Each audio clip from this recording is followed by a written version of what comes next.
सैयद मोहम्मद बाबा ताजुद्दीन, जो कि ताजुद्दीन बाबा हजरत बाबा ताजुद्दीन औलिया के नाम से भी प्रसिद्ध है। वे भारतीय मुस्लिम सूफी गुरु थे। वे नागपुर भारत में रहते थे। हजरत बाबा ताजुद्दीन औलिया 20वीं सदी के न केवल चमत्कारी बाबा थे, बल्कि सांप्रदायिक सौहार्द की ऐसी जीती जागती मिसाल थे कि मुस्लिम होते हुए भी लाखों हिंदू उनके मुर्शिद हैं। नमस्कार दोस्तों, मैं मनोज आपको आपका अपने YouTube चैनल मनोज हिला ब्लॉग्स में फिर से एक बार तहे दिल से स्वागत करता हूँ। शुक्रिया दोस्तों मेरा पिछला वीडियो को इतना प्यार देने के लिए। जिन दोस्तों ने मेरा पिछला वीडियो नहीं देखा है, मैं उस वीडियो का लिंक अपने डिस्क्रिप्शन बॉक्स प्लस आई बटन में दे दिया हूँ। आप लोगों से रिक्वेस्ट है कि प्लीज़ इस वीडियो को पूरा देखकर उस वीडियो को भी एक बार जरूर देखें। दोस्तों वैसे तो आप लोगों ने मेरा इंट्रो देखकर समझ लिया होगा कि मेरी आज की यात्रा कहाँ की है। दोस्तों मेरी आज की यात्रा बाबा ताजुद्दीन औलिया के दरबार की है। तो चलिए और बिना आपका टाइम नष्ट न करते हुए सीधे दरबार की ओर चलते हैं। ताजुद्दीन बाबा का जो दरगाह है, जहाँ अभी हम जा रहे हैं, इसको बड़े ताजबाग के नाम से भी जाना जाता है। बड़े ताजबाग क्यों? हाँ, बड़े ताजबाग। ताजुद्दीन बाबा का जब डेथ हुआ तो वो लघुजी महाराज के साथ में रहते थे। तो जहाँ वो रहते थे वो एक हिंदू राजा थे। हिंदू राजा थे। तो जब उनका डेथ हुआ, तो जब उनका डेथ होने वाला था, जब हुआ तो वो एक हिंदू राजा के दरबार में हुआ। तो वो वहाँ रहते थे इसलिए वहाँ हुआ। तो उसके बाद कुछ हिंदू लोग उनको वहाँ पे उनको दफनाना चाहते थे, बट मुस्लिम लोगों ने कुछ कहना था। कुछ ग्रुप के लोगों ने कहा कि ये हमारे संत हैं, इनको हम हमारी जगह पे इनको दफनाएंगे, इनके दरगाह बनाएंगे। तो उस समय वहाँ जहाँ उनका डेथ हुआ था, तो वहाँ से उनकी समाधि को लाके यहाँ पे शिफ्ट किया गया। जहाँ उनका डेथ हुआ था उसको छोटा ताजबाग कहा जाता है, और जहाँ अभी हम जा रहे हैं ये बड़ा ताजबाग है। अच्छा। तो वहाँ भी इनका मंदिर है, यहाँ भी इनकी दरगाह है। जी जी। और वहाँ पे बनाई गई थी हिंदू के द्वारा, यहाँ पे बनाई गई थी मुस्लिमों के द्वारा। वहाँ मुस्लिम और हिंदू दोनों के द्वारा बनाई गई। अच्छा अच्छा। तो वहाँ दोनों जन अभी भी जाते हैं, पर वहाँ अभी 70% मुस्लिम हिंदू लोग जाते हैं, कुछ लोग मुस्लिम्स भी जाते हैं। और बड़ा जो दरगाह जहाँ एक्चुअल समाधि रखी गई है वो बड़े ताजबाग में है। तो जहाँ उनका डेथ हुआ था वो छोटे ताजबाग की जगह है। इसी कारण इनको बड़ा ताजबाग कहा जाता है और उसको छोटा ताजबाग कहा जाता है। वो भी यहाँ से 1-1.5 किलोमीटर के डिस्टेंस पे ही है, इसमें जा सकते हैं।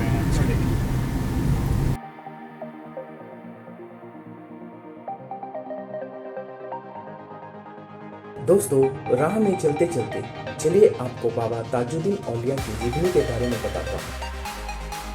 हजरत बाबा ताजुद्दीन का जन्म नागपुर शहर से 15 किलोमीटर दूर कामठी गांव में 27 जनवरी 1861 को हुआ था।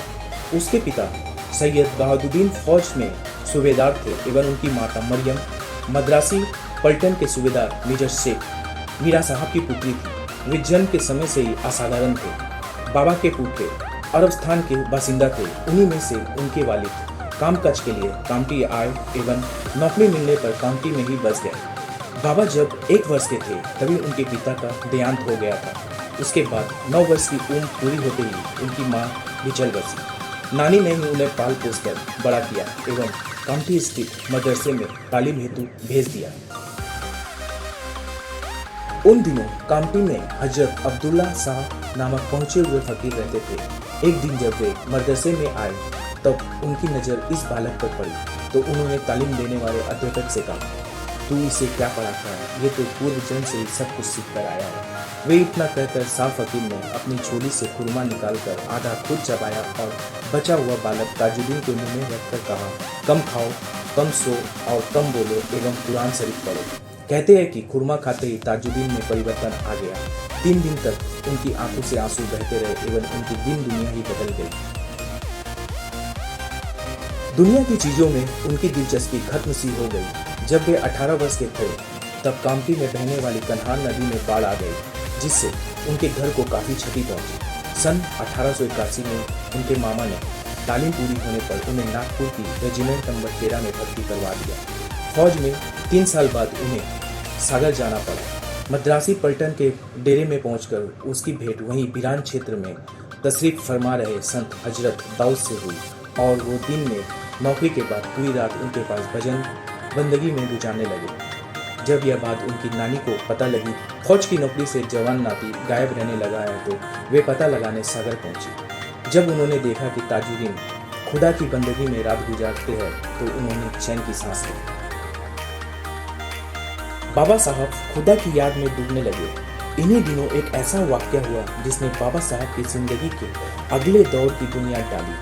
बाबा साहब की ड्यूटी औजारों की देखरेख पर लगाई गई थी। एक रात 2 बजे बाबा साहब पहरा दे रहे थे, तो अंग्रेज कप्तान अचानक मुआयने के लिए आ गया। मुआयने के बाद जब वापस होने लगा, कुछ दूर पर एक मस्जिद में क्या देखता है कि जिस सिपाही को पहरा देते देखकर आया था, मस्जिद में नमाज अदा कर रहा है। उससे सख्त गुस्सा आई। वह वापस लौटा, लेकिन क्या देखता है कि सिपाही अपनी जगह पर मौजूद है। कप्तान ने दोबारा मस्जिद में देखा और वही पाया। दूसरे रोज उसने अपने बड़े अफसर के सामने बाबा साहब को तलब किया और कहा, हमने तुम्हें रात 2 जगह देखा। हमको लगता है कि तुम खुदा का कोई खास बंदा है। यह बात सुनकर बाबा खफा हो गए। एक दिन ऐसा आया कि बाबा ताजुद्दीन अपनी अलमस हालत में अपने फौजी अफसर के सामने जा धमके एवं उनके हाथ में नौकरी से इस्तीफा सौंप दिया और तुरंत फौजी हराते से बाहर चले गए। फौज से तुरंत उनके घर सूचना भेजी गई। नानी ने फिर एक बार सागर आकर देखा तो ताजुद्दीन गली कूचों की खाक छानते नजर आए। नानी को लगा कि वे पागल हो गए और वे उन्हें पुनः कामटी ले आई। कामटी में उन्हें डॉक्टरों हकीमों को दिखाया, लेकिन वे उस अवस्था से प्राप्त कर चुके थे जहां आत्मा और परमात्मा की एक रूपता नजर आती है। आम लोग ने उन्हें पागल समझ लिया एवं बच्चों के झुंड उन पर पत्थर फेंकने लगे एवं हुजूर ने कभी गुस्सा और उफ तक नहीं किया। वे उल्टा उन पत्थर को एकत्रित कर लेते थे। कामटी में हुजूर ने कई चमत्कार किए, जिनसे लोगों को उनकी आध्यात्मिक एवं रूहानी ताकत का अंदाजा लग गया।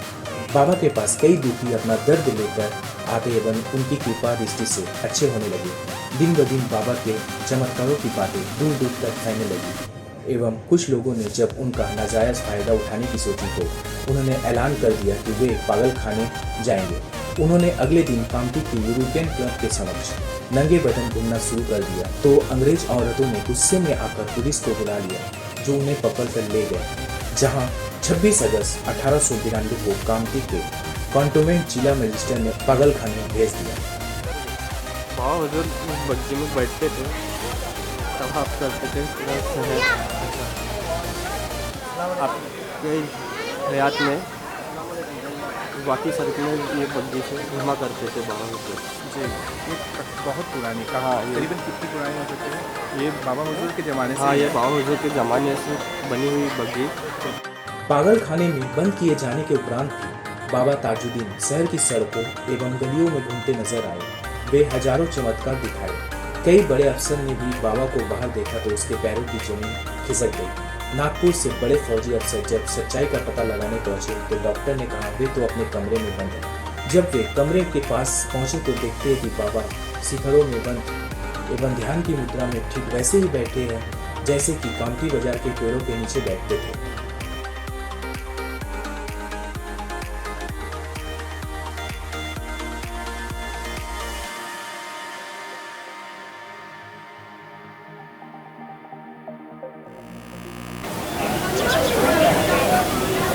अभी आपने जिस बग्गी के बारे में देखा और उनके बारे में सुना, वो बग्गी की जानकारी इन्होंने दी।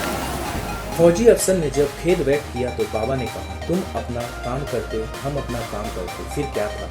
हर रविवार को वह अंग्रेज अफसर बाबा के दर्शनार्थ वहाँ आते। बाद में कामटी में बाबा के चमत्कारों की पैमाने दर्शन होने लगी। उन्होंने गले में साक्षात सांप लपेटकर अपने भक्तों को शिव दर्शन करवाया एवं डीजी नामक बीमार बेस्या के मरने के बाद जब उन्हें यह पूछने आए कि बाबा उन्हें दफनाया या जलाया जाए तो बाबा ने उनके लिए चाय भेजी और कहा उसे पिला दो। निधगिजी ने बाबा के हाथ भेजी चाय पीने के लिए मुंह खोला और चाय पीते ही उठकर बैठ गए। 21 सितंबर 1908 को नागपुर के महाराजा श्रीमंत राजा बहादुर राघोजी राव भोसले की कोशिश से बाबा पागल खाने से रिहा होकर राजा के शाही महल सकरदारा के सामने बनी लाल कोठी में ठहराए गए, जहां स्वयं राजा सुबह शाम उनको हाजिरी देते थे एवं अपना सारा रिसाला नौकर चाकर उनकी खिदमत में लगा दिए। बाबा हिंदू मुस्लिम सभी शिष्यों के यहाँ रहे। धीरे धीरे बाबा की सेहत नसार होने लगी एवं 66 वर्ष की उम्र में 17 अगस्त 1925 को सकरहारा में उसकी आत्मा चल बसी।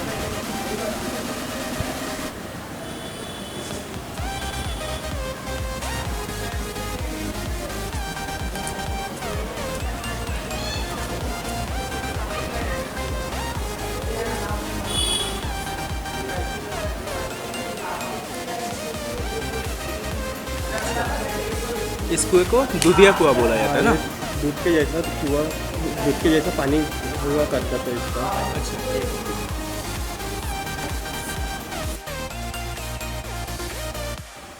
इस पानी दूध के जैसा हुआ करता था ये पानी पहले बाबा हुजूर के दौर में, जब से इसका नाम दूधिया कुआं रख दिया गया है।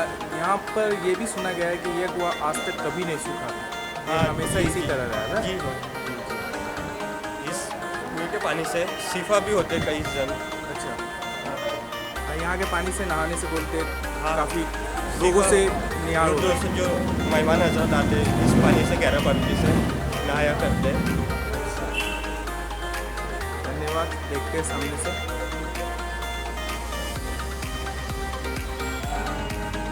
उनका अंतिम संस्कार ताजबाग में किया गया, वहीं उनकी समाधि बनाई गई जो बाबा के पवित्र कब्र के रूप में जानी जाती है। ताजबाग में दिन भर में हजारों मुर्शिद उनके दर्शन के लिए आते हैं। इस प्रकार अपनी जीवन लीला से हजरत बाबा ताजुद्दीन औलिया ने संसार को रूहानियत की नई रोशनी दी। बाबा के मजार पर हर वर्ष उर्स मनाया जाता है। बाबा के मुर्शिद दूर दराज से आकर प्रसाद चढ़ाते एवं बाबा से मन्नत मांगते हैं। आशा करता हूँ मैं आपको जो जानकारी दी आप उस जानकारी से संतुष्ट हो। अगर आपको मेरा यह काम जरा से भी पसंद आया हो तो प्लीज़ वीडियो को देखकर चले ना जाए। जाते जाते वीडियो को लाइक और चैनल को सब्सक्राइब जरूर करें और मेरे से हुई किसी भी तरह की गलती को माफ़ करें और अपना महत्वपूर्ण कमेंट अवश्य करें। साथ में बेल आइकन को भी दबा दें जिससे मेरी सारी वीडियो का नोटिफिकेशन आप तक सबसे पहले पहुंचे। चैनल पर इसी तरह के वीडियो लाता रहता हूं।